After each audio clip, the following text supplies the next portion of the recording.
Bangladesh cricket বোর্ডে নানা অনিয়ম ও দুর্নীতির অভিযোগে অভিযান চালিয়েছে দুর্নীতি দমন কমিশন দুদক। মঙ্গলবার দুপুর 12টা নাগাদ মিরপুর শেরেবাংলা জাতীয় ক্রিকেট স্টেডিয়ামে অবস্থিত বিসিবির কার্যালয়ে উপস্থিত হন দুদকের 3 সদস্যের একটি বিশেষ দল।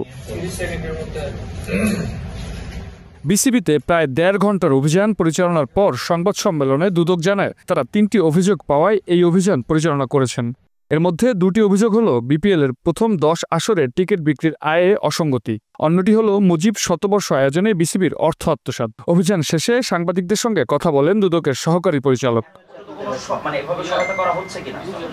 তিনি জানান, বিভিন্ন ক্রিকেট লিগে বিশেষ করে 3rd ডিভিশন কোয়ালিফাইং পর্বে দল নির্বাচনে অনিয়ম ও দুর্নীতির অভিযোগ পেয়ে এনফোর্সমেন্ট অভিযান পরিচালনা করা হয়েছে। ডিভিশন কোয়ালিফাইং এর যে ব্যাপারগুলো বিগত 5 থেকে 7 বছরে যারা যারা অংশগ্রহণ করেছে, পার্টিসিপেট করেছিল, ওই নির্দিষ্ট ফিটা জমা দিয়ে ওরকম যে লিস্টটা আছে সেটা সংগ্রহ করেছি এবং তখনকার রিকোয়ারমেন্টগুলো কী ছিল, বর্তমান রিকোয়ারমেন্টগুলো কী আছে সেগুলো আমরা আসলে তুলনামূলক আলোচনা যাচাই বাছাই করে দেখব যে এখানে আসলে কোনো ধরনের অসঙ্গতি আছে কি না। গত বছরগুলোতে 2 থেকে 3টা অথবা 4টা টিম অংশগ্রহণ করতো, আর এবছর 1 লক্ষ টাকা ফি করে দেওয়াতে 60টা দল অংশগ্রহণ করেছে। তাহলে বোঝা যাচ্ছে যে আগে হয়তো বা অংশগ্রহণ করার এরকম স্বাধীনতা ছিল না, বা কোনো একটা প্রেশার ছিল যেটার জন্য তারা অংশগ্রহণ করতে পারে নাই। এটা কি আসলে সেটা আমরা এখনো জানি না। আমরা রেকর্ডপত্র সংগ্রহ যেহেতু করেছি সেগুলো যাচাই বাছাই করে বুঝতে পারবো যে আসলে এখানে কি অসঙ্গতি ছিল। টিকিট বিক্রিতে অনিয়মের অভিযোগ এসেছে দুদকের নজরে। টিকিট সেলিং এর ব্যাপারটা যদি আপনি দেখেন তাহলে বুঝতে পারবেন 8 বছরের আয় হচ্ছে 15 কোটি টাকা আর 1 বছরের আয় হচ্ছে 13 কোটি টাকা।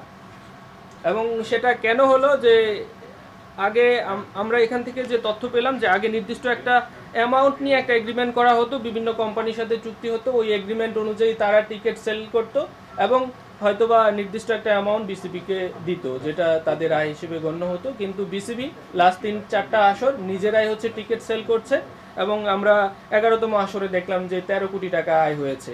8 বছরে যেখানে 15 কোটি, 1 বছরেই 13 কোটি। সংবাদ সম্মেলনে বিসিবির প্রধান নির্বাহী নিজামুদ্দিন চৌধুরী জানান, দুদককে তাদের অনুসন্ধানের বিষয়ে সব ধরনের সহযোগিতা করা হবে। অভিযান শেষে দুদকের টিম বিসিবি থেকে বিভিন্ন নথিপত্র সংগ্রহ করে নিয়ে গেছে। যাচাই বাছাই শেষে এ বিষয়ে বিস্তারিত প্রতিবেদন তৈরি করবে সংস্থাটি। বাংলাদেশের ক্রিকেট প্রশাসনে এমন অভিযানে চাঞ্চল্যের সৃষ্টি হয়েছে ক্রিকেট আঙ্গনে। এখন দেখার বিষয় তদন্তের পর আর কি তথ্য বেরিয়ে আসে বিসিবির অভ্যন্তর থেকে।